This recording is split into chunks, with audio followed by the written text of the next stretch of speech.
Rádio Jovem Pan também pra gente falar da situação do estádio do Flamengo, hein? De volta, hein?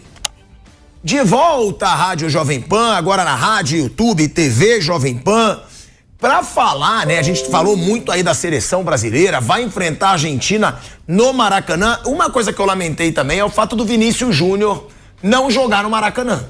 Que aí foi aquilo que o Mauro tava falando, a quantidade de torcedor do Flamengo que vai ter no Maracanã nesse jogo. E o Vinícius Júnior, com certeza, é um cara que tem identificação com o Flamengo, vai aos jogos do Flamengo, veste camisa. Seria uma atração pro torcedor rubro-negro lá no Maracanã. Não vai estar o Vinícius Júnior, então vai ficar fora aí 10 semanas, pelo menos, por causa dessa lesão. Vai desfalcar o Real Madrid. Agora, Mauro César Pereira, falando de Maracanã, que hoje é a casa do Flamengo, você trouxe, né, uma entrevista exclusiva aí com o Rodolfo Landim. Mais uma vez você consegue falar com o Rodolfo Landim, que é o presidente do Flamengo, sobre essa situação do estádio, né, Mauro? O Flamengo vai realmente ter um estádio? O que eu já vi, vai ser no gasômetro? Não vai? Vai ter realmente, que eu vi que o Rodolfo Landim quer que tenha um espaço popular pro torcedor que não pode pagar uma fortuna em ingresso. Quais são as novidades que você traz nessa entrevista exclusiva que você fez com o Rodolfo Landim? Primeiro, assim, tem uma coisa que está acontecendo, eu vou aproveitar até a oportunidade de falar sobre isso, né? Agora eu estou sofrendo ataques de alguns torcedores do Flamengo, covardes, frouxos, né? Que não entendem nada de jornalismo e acham que entrevista é debate. Entrevista não é debate. Entrevista é outra coisa. Entrevista é assim, eu pergunto, sou repórter, você é entrevistado, você responde. Quando o entrevistado está disposto a falar, o bom repórter interrompe o mínimo possível, dá corda e deixa falar. Soltando. O resultado dessas declarações você publica, ou se for gravado em vídeo, em áudio, você exibe e aí as pessoas vão tirar as conclusões. E o Landim estava a fim de falar. Eu procurei primeiro com um argumento bom, que foi uma apuração do Fabrício Kika, que é o cara que mais entende de estádios no Brasil, entre os brasileiros, digamos assim, até porque ele não mora no Brasil, mas é brasileiro. E ele conseguiu a informação de que, ao contrário do que se falava, o terreno do gasômetro que o Flamengo pretende não pertence a um fundo de pensão, mas é um fundo de investimento. Isso muda um pouco a questão da tentativa de aquisição, de compra do terreno. E de posse dessa informação que o Kika apurou, eu procurei o presidente do Flamengo e falei, olha, tem essa informação aqui, gostaria de saber mais detalhes, se isso muda para o Flamengo alguma coisa. Ele falou, olha, eu não tenho como falar isso aqui no WhatsApp, né? Por WhatsApp, preciso falar por telefone, que é uma coisa muito difícil de explicar escrevendo. Marcamos um horário e ele me deu uma entrevista, foi no feriado agora, quarta-feira, 1h15, 16 minutos. E na entrevista ele fala que o Flamengo pretende conseguir o terreno, o Flamengo tem uma estratégia que a gente explica na entrevista, né, para tentar conseguir o terreno por um preço menor possível. Não é um terreno público, é bom deixar isso claro. A Caixa é a gestora do fundo, mas o terreno não é público, ele tem os seus proprietários. A ideia aí tem a questão polêmica, que não cabe a mim ali debater com ele, os imbecis não entendem isso. Cabe a mim tirar a informação. E ele fala que quer vender o Flamengo numa SAF parcial, né, 20%, 25%, como aconteceu com o Bayern de Munique, para viabilizar a compra. Muita gente acha que não é preciso, que o Flamengo pode levantar esse dinheiro de outras formas, né? E fala também que é contra o sócio torcedor votando, até outros assuntos acabaram entrando. Então a entrevista é muito rica de informações e que normalmente ele não fala. Porque ele fala com você? Talvez porque eu seja um cara com credibilidade desse negócio que outros não são, né? Então, mesmo criticando bastante o Landim, já critiquei inúmeras vezes, né? Ele vai e fala, porque é assim que tem que ser, gente. Ou vocês querem o quê? O jornalista que critica o personagem, ele não fala, né? Só com os que agradam ele? Não. E nisso ele vai bem. Porque ele sabe que eu critico muitas vezes, que eu não concordo com certas posições. Por exemplo, eu sou contra a ideia da SAF. Inicialmente, eu não vejo sentido do Flamengo vender 30% para ninguém. 20%, o que for, percentual, o que for. A não ser que alguém me convença do contrário. Inicialmente eu acho contra, mas eu não tenho que debater isso com ele, eu tenho que perguntar para que ele fale, e as pessoas vão tirar a conclusão. Assim se faz uma entrevista. Tem uns caras que não conhecem nada da profissão, todo mundo acha que tem jornalismo nesse Brasil, né? Todo mundo acha que entende da profissão. Todo mundo sabe. Com a rede social você recebe muito ataque, muito elogio.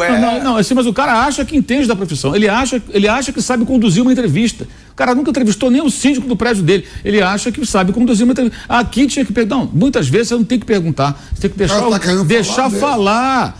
Porque aí você não vira um debate. Agora, há momentos. Até porque você vai passar o que ele quer. Sim, exato. Não é o que você quer. Exato. Você vai passar o que ele tem na cabeça. Existem entrevistas que você tem que ser mais incisivo. Depende do contexto, depende de como a coisa está. E a intenção é que ele falasse do estádio. Ele fala bastante, ele abriu o jogo, isso é ótimo. né, concordando ou não, as pessoas podem concordar com ele, discordar dele internamente, pessoas do conselho do clube, torcedores, todo mundo pode tirar suas conclusões. Para isso existe entrevista, gente, com qualquer personagem que seja entrevistado. Pode ser o quê? Pode ser o presidente da República, pode ser o do clube, pode ser um vereador, pode ser um jogador de futebol. A ideia é essa, é que você tenha informações para que as pessoas possam tirar suas conclusões. Então, assim, a grande novidade que eu acho que ele revela é: o Flamengo quer aquele terreno, o Flamengo não quer o Maracanã. É o do gasômetro. O Flamengo quer o Maracanã porque tem que ter um lugar para jogar. Então o Flamengo quer ficar com o Maracanã. Mas a longo prazo a ideia é, até o Flamengo conseguir o terreno construir, tudo 5, 6 anos. Então teria que ter o Maracanã para poder continuar jogando no Maracanã. Mas o Flamengo não tem, pelo menos na gestão do atual presidente, a intenção de ficar para sempre com o Maracanã e esquecer o estádio. Eles querem fazer o estádio, o terreno é o do gasômetro, ele explica por quê, questão da localização, vários meios de transporte interligados ali com o Terminal Gentileza, que é uma obra da prefeitura que está em andamento.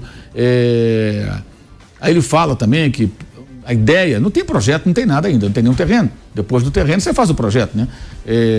Ele fala da intenção de fato de ter um local mais popular e valorizar o cara pela assiduidade, o cara que vai sempre.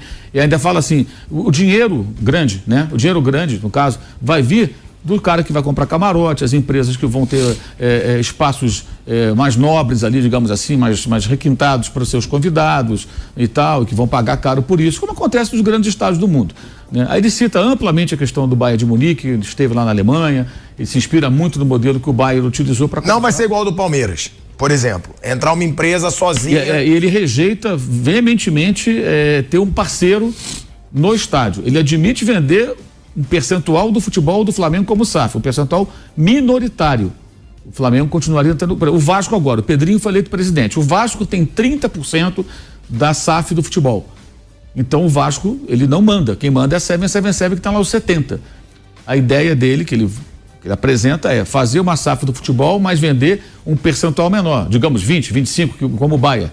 E aí você teria ainda o controle do futebol. E esse investidor, ele passa a ser o dono de parte do futebol do Flamengo, com os dividendos que aquilo possa gerar, né? E ele aí viabilizaria o estádio, ou boa parte, com o dinheiro que entraria. Mas ele pode mudar de ideia, aí vai ter isso tem que ter um debate, né, gente? Internamente e tudo mais, talvez ele seja voto vencido.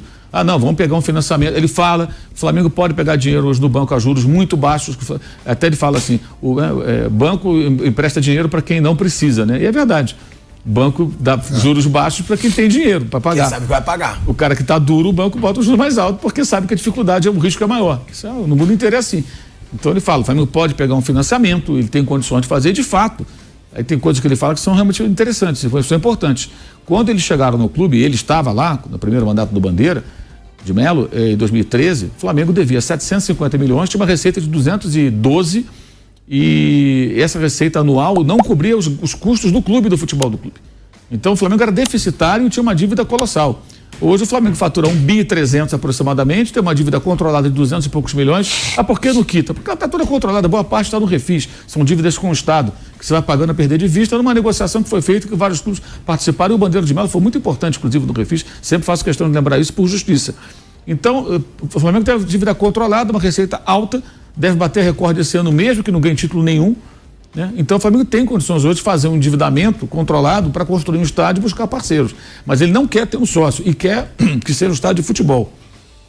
Ele fala que vai ser grama natural, não tem grama sintética, show, faça em outro lugar e lá não vai ter show.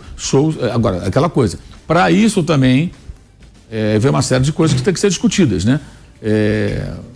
Lá na frente. Como é que você vai viabilizar economicamente esse estádio se ele não recebe outros espetáculos? Ele vai ter um centro de convenções, vai ter demanda para isso, loja, museu, vai ter movimentação de grana em função disso, que o estádio dá muita despesa. Aí é uma questão que ele vai ter que apresentar esse modelo de negócio lá internamente, para os conselheiros e tudo mais.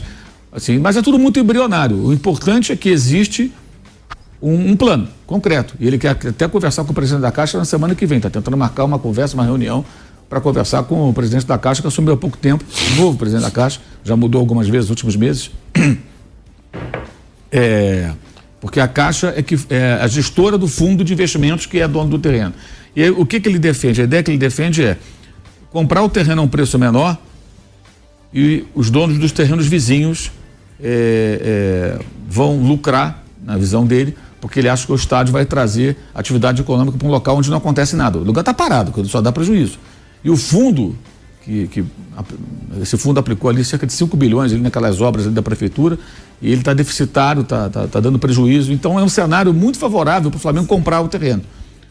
O cenário é favorável. Agora, se todas essas ideias que ele apresenta vão vingar, vai depender da capacidade dele de convencer os envolvidos nessa questão e levar o projeto adiante. Mas hoje, acho que isso é o mais importante para o torcedor do Flamengo. O Flamengo quer fazer um estádio, o Flamengo não quer ficar lá na frente do longo prazo com o Maracanã.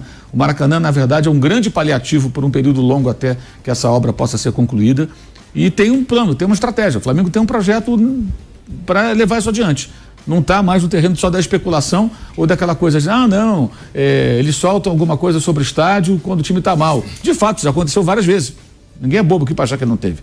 Mas dessa vez ele apresentou muitas informações. E o fato de dar entrevista para o jornalista que eventualmente o critica é correto.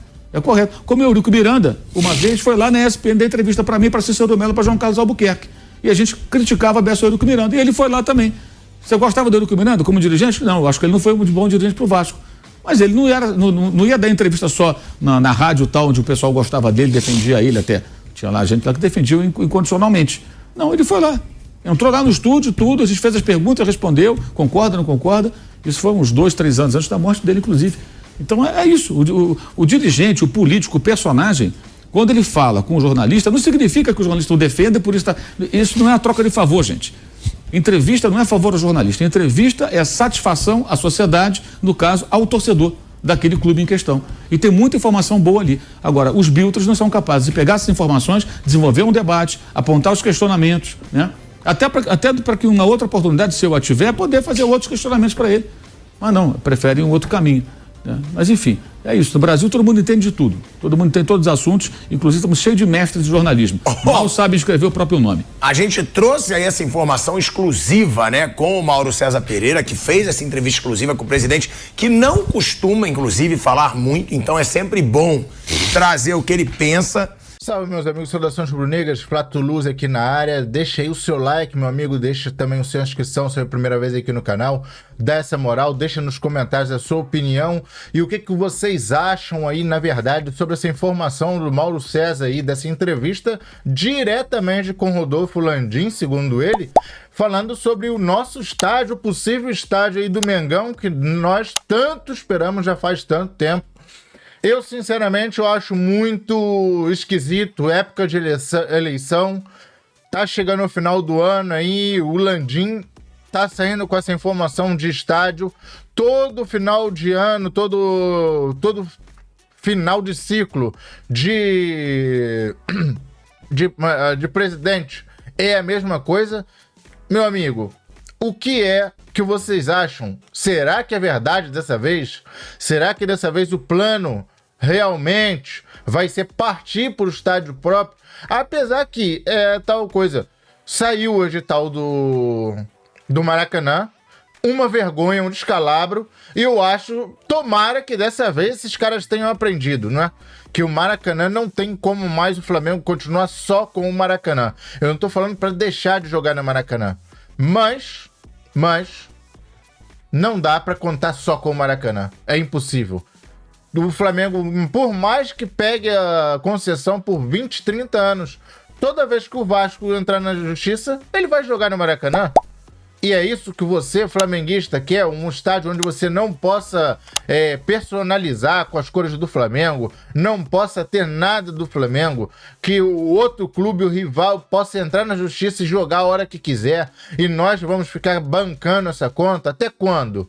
Até quando? Deixe aí nos comentários a sua opinião. Muito obrigado por estar até aqui conosco no vídeo, e até o próximo vídeo, rapaziada. Fui!